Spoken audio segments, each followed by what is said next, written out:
Dalam nama Bapa, Putra, dan Roh Kudus. Amin. Bu Bapak, saudari-saudari yang terkasih, salam bantul kasih berkat dalam. Kembali berjumpa dalam renungan harian Jumat 29 Mei 2020. Kita akan mengambil dari Injil Yohanes bab 21 ayat 15 sampai 19. Yesus yang telah bangkit menampakkan diri kepada murid-muridnya. Sesudah mereka sarapan, Yesus berkata kepada Simon Petrus, "Simon anak Yohanes, apakah engkau mengasihi aku lebih daripada mereka ini?" Jawab Petrus kepadanya, "Benar Tuhan, engkau tahu bahwa aku mengasihi engkau."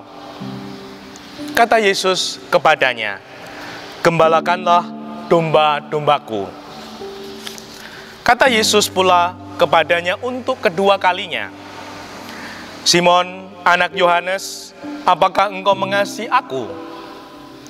Jawab Petrus kepadanya, "Benar Tuhan, engkau tahu bahwa aku mengasihi engkau." Kata Yesus kepadanya, "Gembalakanlah domba-dombaku." Kata Yesus kepadanya untuk ketiga kalinya, "Simon anak Yohanes, apakah engkau mengasihi aku?" Maka sedihlah hati Petrus karena Yesus berkata untuk ketiga kalinya, "Apakah engkau mengasihi aku?" Dan ia berkata kepadanya, "Tuhan, engkau tahu segala sesuatu, engkau tahu bahwa aku mengasihi engkau." Kata Yesus kepadanya, "Gembalakanlah domba-dombaku. Aku berkata kepadamu, sesungguhnya ketika masih muda engkau sendiri mengikat pinggangmu, dan engkau berjalan kemana saja kau kehendaki. Tetapi jika engkau sudah menjadi tua, engkau akan mengulurkan tanganmu, dan orang lain akan mengikat engkau dan membawa engkau ke tempat yang tidak kau kehendaki." Hal ini dikatakan Yesus untuk menyatakan bagaimana Petrus akan mati dan memuliakan Allah. Sesudah mengatakan demikian, ia berkata kepada Petrus, "Ikutlah aku." Demikianlah Injil Tuhan. Terpujilah Kristus. Saudari-saudaraku yang terkasih, Tuhan bertanya kepada Simon Petrus sampai 3 kali dengan pertanyaan yang sama. "Simon, anak Yohanes, apakah engkau mengasihi aku?" Diulang sampai 3 kali. Dan kemudian yang ketiga, Petrus menjadi sedih. Mengapa ini semua terjadi? Tuhan bertanya sampai 3 kali hal yang sama. Dan mengapa Petrus kemudian dalam pertanyaan ketiga menjadi sedih?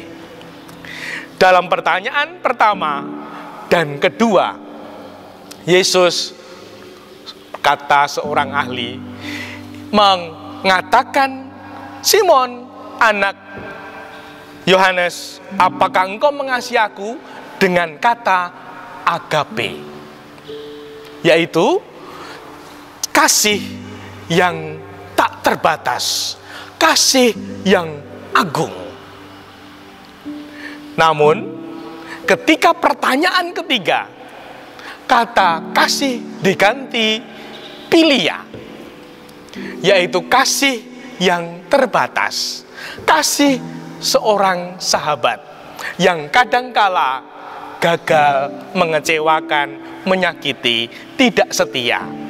Nah, itulah mengapa terjadi perubahan yang dikatakan Yesus dengan kata kasih pertama, kedua agape, dan ketiga philia.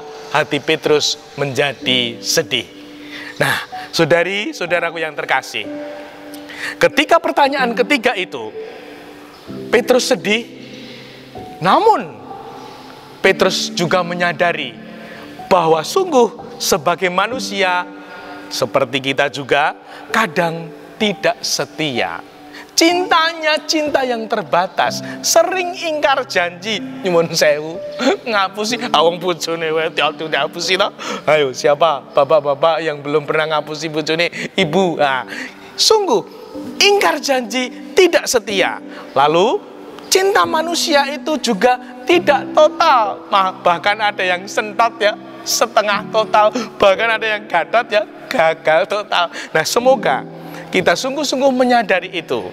Dan juga cinta manusia, cinta Petrus dan kita semua ini juga kadang semaunya sendiri. Sudah tahu perintah Tuhan ini, namun manut karpe dewe. Seringkali kita gugu karpe dewe, bahkan ngeyel. Nah, semoga sungguh-sungguh kita menyadari itu. Dan Tuhan tetap mengutus, gembalakanlah domba-dombaku, meskipun cinta Petrus itu tidak sempurna. Nah, semoga ini menjadi kesadaran kita bahwa kita meskipun pribadi dengan cinta kepada Tuhan yang terbatas, yang tidak sempurna, Tuhan tetap mengutus. Dan Tuhan menghendaki kita supaya kita mengandalkan Tuhan, sehingga kita yang lemah dipakai Allah untuk menjadi berkah untuk keluarga, komunitas, dan lingkungan masyarakat kita. Dimuliakanlah Tuhan kini dan sepanjang masa. Salam bantul kasih, berkah dalam Bapa, Putra, dan Roh Kudus. Amin.